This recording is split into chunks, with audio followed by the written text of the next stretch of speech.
Nous commençons par remercier le Seigneur qui nous accorde cette opportunité de partager sa parole avec vous. Nous lui disons encore merci pour le souffle de vie, pour la bonne santé, comme vous le savez, avec la maladie qui tue les gens à travers le monde. Bien-aimés dans le Seigneur, beaucoup sont partis, mais jusqu'ici, le Seigneur nous protège. Jusqu'ici, le Seigneur nous épargne. Jusqu'ici, sa grâce est avec nous. Jusqu'ici, le Seigneur marche avec nous. Jusqu'ici, il prend notre défense. Il prend soin de nous et nous lui rendons grâce pour cela. Frères et sœurs, aujourd'hui, par la grâce de Dieu, nous allons continuer avec notre message sur l'enlèvement de l'Église. C'est là qui ont suivi la première partie de ce message. Nous avons expliqué et nous avons dit, frères et sœurs, si Dieu s'est donné la peine d'apporter tous les détails qu'il a apportés dans les livres d'un Thessaloniciens, le chapitre 4, dans son verset 16, ce n'était pas pour rien. C'est comme ça que, par la grâce de Dieu, aujourd'hui, bien-aimés dans le Seigneur, on va essayer de comprendre le détail que le Seigneur a apporté dans le verset 16 de ce livre d'un Thessaloniciens, le chapitre 4. Qu'est-ce que cela voudrait dire exactement? C'est parce que, bien-aimés dans le Seigneur, nous sommes appelés à comprendre la parole du Seigneur. Et si rapidement nous pouvons lire cette écriture, le livre d'un Thessaloniciens, le chapitre 4. Donc là, rapidement, je vais commencer la lecture à partir du verset 13. Je lis la parole du Seigneur. Nous ne voulons pas, frères, que vous soyez dans l'ignorance au sujet de ceux qui dorment, afin que vous ne vous affligez pas comme les autres qui n'ont point d'espérance. Car si nous croyons que Jésus est mort et qu'il est ressuscité, croyons aussi que Dieu ramènera par Jésus avec lui ceux qui sont morts. Voici en effet ce que nous vous déclarons d'après la parole du Seigneur. Nous les vivons restés pour l'avènement du Seigneur. Nous ne dévancerons pas ceux qui sont morts. Car le Seigneur lui-même a un signal donné à la voix d'un archange et au son de la trompette de Dieu descendra du ciel et le mort en Christ ressusciteront premièrement. Ensuite, nous les vivants qui serons restés, nous serons tous ensemble enlevés avec eux sur des nuées à la rencontre du Seigneur dans les airs. Et ainsi, nous serons toujours avec le Seigneur. Consolez-vous donc les uns les autres par ces paroles. J'aimerais lire aussi une écriture pour une bonne compréhension de ce dont nous parlons aujourd'hui. Donc là, nous allons prendre Apocalypse chapitre 12. C'est vraiment important que nous puissions faire la lecture de cette écriture. Apocalypse chapitre 12. Je vais commencer la lecture à partir du verset 5. Elle enfanta un fils qui doit paître toutes les nations avec une verge de fer. Et son enfant fut enlevé vers Dieu et vers son trône. Et la femme s'enfuit dans le désert où elle avait un lieu préparé par Dieu afin qu'il lui fût nourri pendant 1260 jours. Et Ig, dans le ciel, Michel et ses anges combattirent contre le dragon. Et le dragon et ses anges combattirent, mais ils ne furent pas le plus fort, et leur place ne fut plus trouvée dans le ciel. Et il fit précipiter le grand dragon, le serpent ancien, appelé le diable et Satan, celui qui séduit toute la terre. Il fut précipité sur la terre, et ses anges furent précipités avec lui. Je vais sauter, je vais prendre le verset 13. Quand le dragon vit qu'il avait été précipité sur la terre, il poursuivit la femme qui avait affronté l'enfant mâle. Et les 2 ailes du grand aigle furent données à la femme afin qu'elle s'envolât au désert vers son lieu où elle est nourrie un temps, des temps et la moitié d'un temps loin de la face du serpent.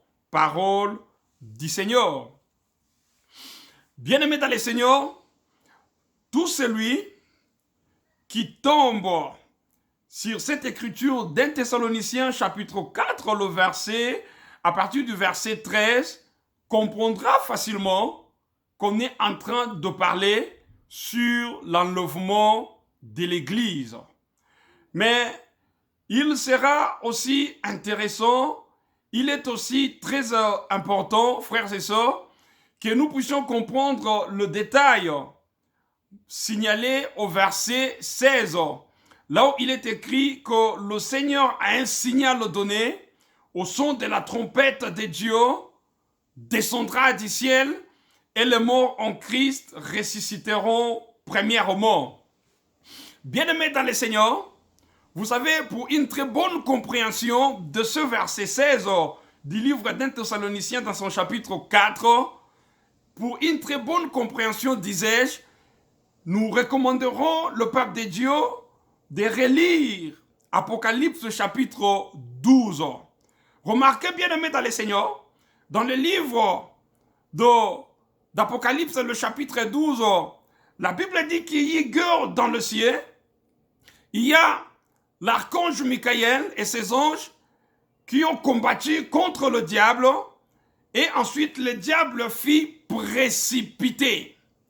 Très rapidement, peuple de Dieu, nous voulons vous faire comprendre qu'aujourd'hui, au monde, nous sommes en train de parler là, le diable n'est pas totalement sur la terre. Bien-aimé dans le Seigneur, le diable n'est pas totalement sur la terre. Selon Éphésiens chapitre 6, à partir du verset 10, nous comprenons, bien-aimé dans le Seigneur, que le diable n'est pas totalement sur la terre. Mais bien avant l'enlèvement de l'Église, bien-aimé dans le Seigneur, pour que l'Église du Seigneur ne puisse pas connaître d'obstacles ces jours-là, le Seigneur va donner l'ordre à l'archange Michael de précipiter le diable pour que la voie soit libre. Remarquez, il y a beaucoup d'anges, mais à chaque ange, il y a une mission bien déterminée.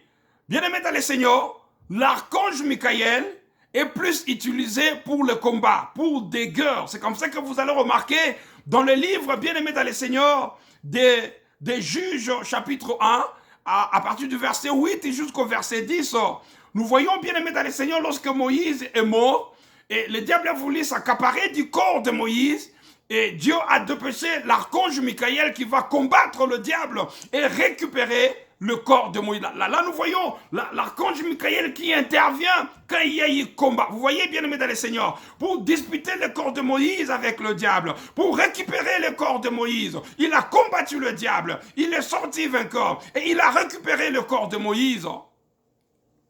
De même, bien-aimé dans le Seigneur, ces jours-là, dans le livre de Daniel, chapitre 10, à partir du verset 12 jusqu'au verset 13, Daniel qui jeûnait pendant 21 jours, il y a un ange de Dieu qui lui avait été envoyé. Mais la Bible dit dans cette écriture que cet ange était bloqué quelque part dans les airs, au ciel, parce qu'au ciel, quelque part dans les airs, il y a la présence du diable. Il y a le diable qui règne là. Il y a ces démons, ces esprits qui règnent là. Vous voyez, bien-aimé dans le Seigneur, et la Bible dit que l'archange Michael est intervenu pour libérer cet ange. Là, c'est Daniel chapitre 10, à partir du verset 12 jusqu'au verset 13. Donc là, nous comprenons, bien aimé dans le Seigneur, s'il faut ajouter encore le livre d'Apocalypse dans son chapitre 12, le verset 7, que l'archange Michael, lui, intervient quand il s'agit d'un combat ou d'une guerre, d'une bataille.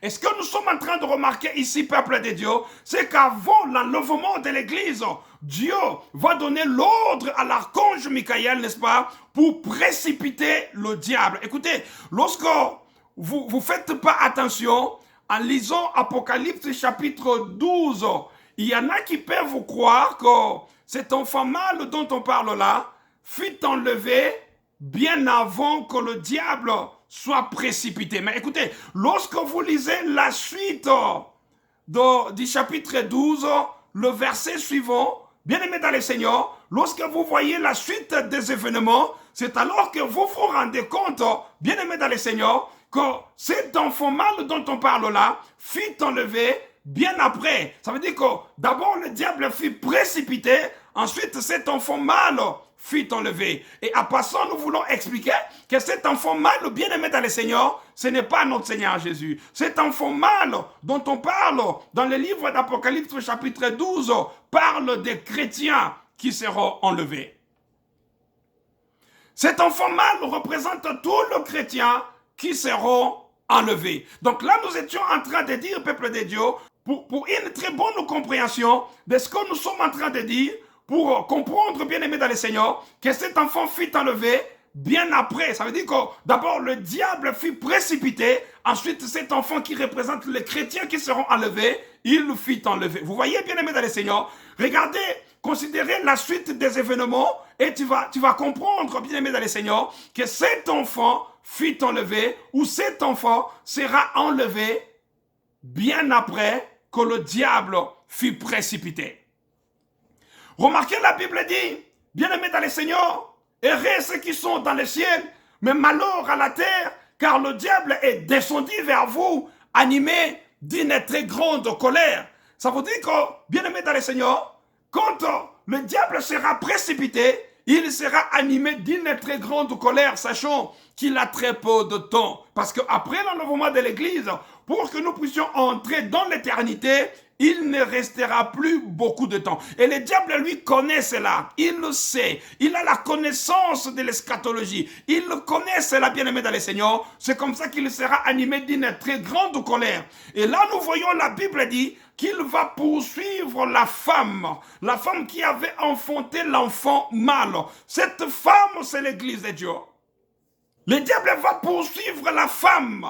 Et la Bible dit que le deux ailes du grand aigle furent donnés à la femme. Lorsque vous voyez le deux ailes du grand aigle donné à la femme, ou encore vous voyez, bien aimé dans le Seigneur, la notion d'un temps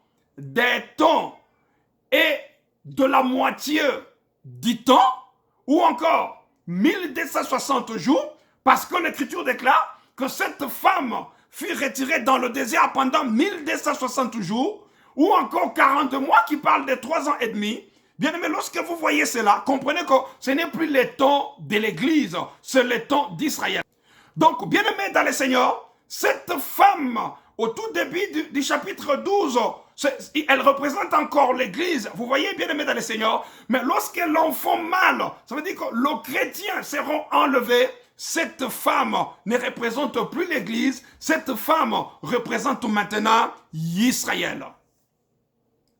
Donc là, nous sommes en train de comprendre très rapidement, peuple de Dieu, que lorsque la Bible dit, le Seigneur lui-même a un signal donné à la voix d'un archange.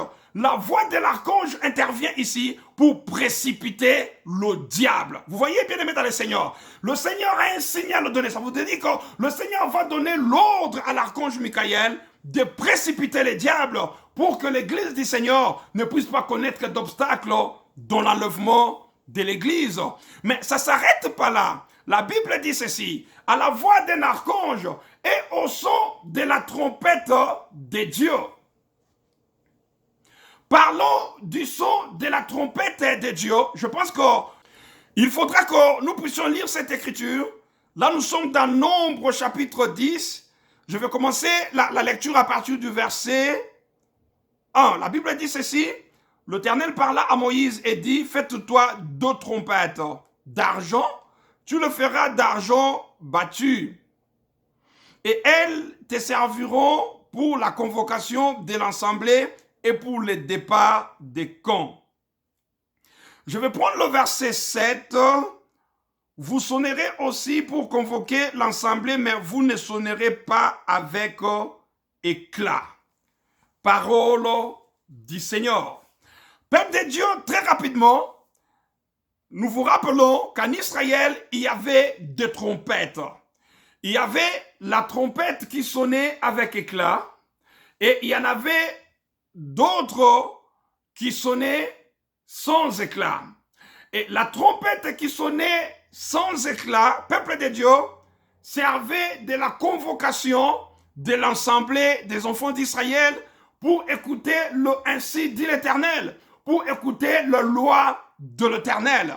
Donc, bien aimé dans le Seigneur, à part cela, il y en avait une autre, la trompette qui sonnait avec éclat, et cela servait du départ. Ça voudrait dire qu'à chaque fois qu'Israël écoutait la trompette qui sonnait sans éclat, Israël s'est rassemblé pour écouter ainsi dit l'Éternel.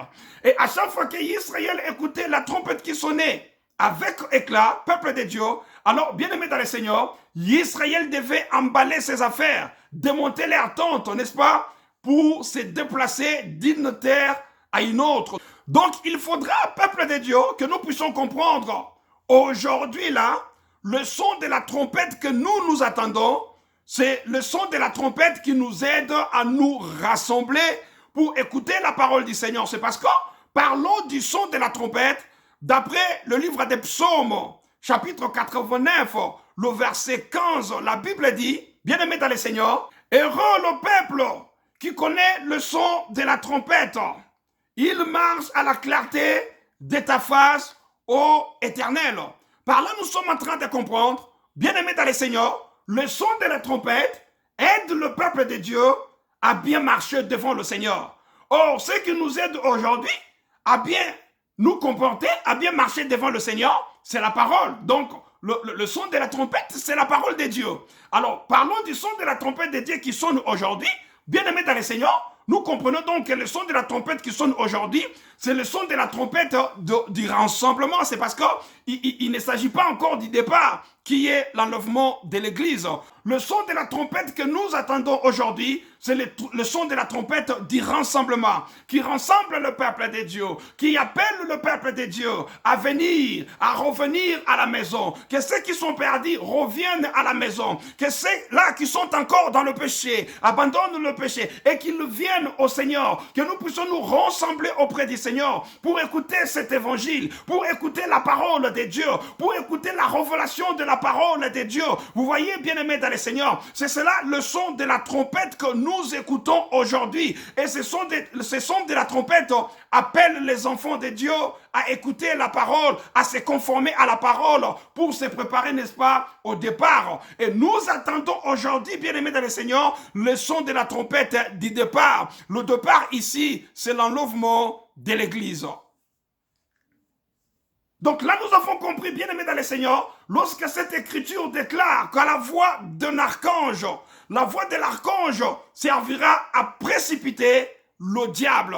Et le son de la trompette, dans le son de la trompette, nous avons expliqué, et nous avons dit qu'il y en a deux, le son de la trompette du rassemblement qui sonne aujourd'hui, et nous attendons maintenant le son de la trompette du départ. Et nous sommes en train d'expliquer pour dire, bien-aimés dans le Seigneur, que le son de la trompette du départ, le départ ici, c'est l'enlèvement de l'Église. Pour compléter, bien-aimés dans le Seigneur, notre compréhension sur le son de la trompette par rapport à ce que nous sommes en train d'expliquer ici, si rapidement nous pouvons faire la lecture dans les livres d'Un Corinthiens, le chapitre 15, et là je vais lire le verset 21 et le verset 51, excusez-moi, et le verset 52. La Bible dit ceci, « Voici, je vous dis un mystère, nous ne mourrons pas tous, mais tous nous serons changés. En un instant, en un clin d'œil, à la dernière trompette. » Remarquez, la Bible dit « à la dernière trompette ». Ça veut dire que la trompette que nous attendons aujourd'hui, bien aimés dans le Seigneur, c'est le son de la trompette du rassemblement. Et la dernière trompette, ce sera la trompette du départ. Et ce sera la dernière trompette pour l'Église. Et cette trompette va servir à quoi? Je continue la lecture. En un instant, en un clin d'œil, à la dernière trompette, la trompette sonnera et les morts ressusciteront incorruptibles et nous serons changés. Bien-aimés dans le Seigneur, la Bible s'interprète elle-même. Donc là, nous avons compris que le son de la trompette servira, n'est-ce pas, à ressusciter les morts qui sont morts dans le Seigneur. Tous nos bien-aimés qui sont partis, tous ces chrétiens qui sont morts, bien-aimés dans le Seigneur, ces jours-là, au son de la trompette de Dieu, ils ressusciteront. C'est parce que, bien-aimés dans le Seigneur, notre Seigneur Jésus est mort et il est revenu à la vie. Il est le seul à pouvoir défier la mort. Il est mort, bien-aimés dans le Seigneur, mais la terre n'a pas pu le contenir dans son sein. Alors, puisque le Seigneur était sorti du tombeau, puisque le Seigneur est vivant, nous aussi, bien-aimés dans le Seigneur, il est vrai que la mort peut arriver dans la vie, mais nous croyons à la résurrection. Nous croyons que ces jours-là, la trompette sonnera et ceux qui sont morts ou ceux qui seront morts, premièrement, ressusciteront. Et nous, les vivants, nous changerons. Le corps sera changé à un corps incorruptible de gloire. Ensuite, nous allons nous envoler comme les aigles dans le ciel à la rencontre du Seigneur. Bien-aimés, c'est ça l'enlèvement de l'Église. Donc là, nous comprenons par la grâce de Dieu, Père de Dieu, lorsque la Bible dit à la voix d'un archange, la voix de l'archange servira, n'est-ce pas, à précipiter les diables. Et au son de la trompette de Dieu, le son de la trompette servira à ressusciter le mort dans le Seigneur et à changer nos corps à un corps incorruptible de gloire. Donc voilà, bien-aimés dans le Seigneur, en résumé, ce que nous avons voulu à travers ce message expliquer à l'Église de Dieu. C'est parce que bien-aimés dans le Seigneur, la parole de Dieu est pour nous et nous devons la comprendre. Remarquez, le Seigneur attache une très grande importance à la connaissance de sa parole, car il est écrit: mon peuple est détruit parce qu'il lui manque la connaissance. Puisque tu as rejeté la connaissance, moi aussi, je veux te rejeter et te dépouiller de mon sacerdoce. Donc là, nous comprenons, bien aimés dans le Seigneur, combien le Seigneur accorde beaucoup d'importance à la connaissance de sa parole.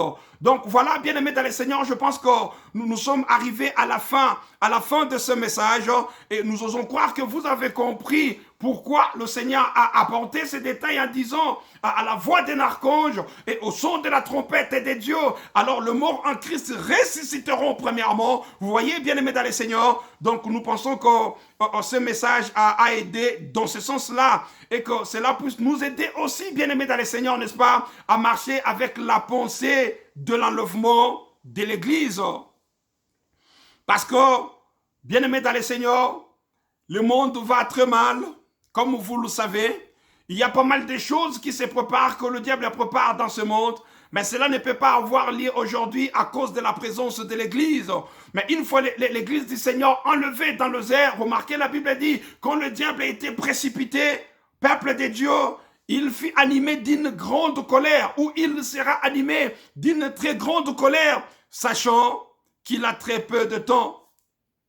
Bien-aimés dans le Seigneur, voici le moment, n'est-ce pas, de marcher avec le Seigneur, à conformité avec sa parole, parce que le Seigneur viendra à l'heure même où vous n'y penserez pas.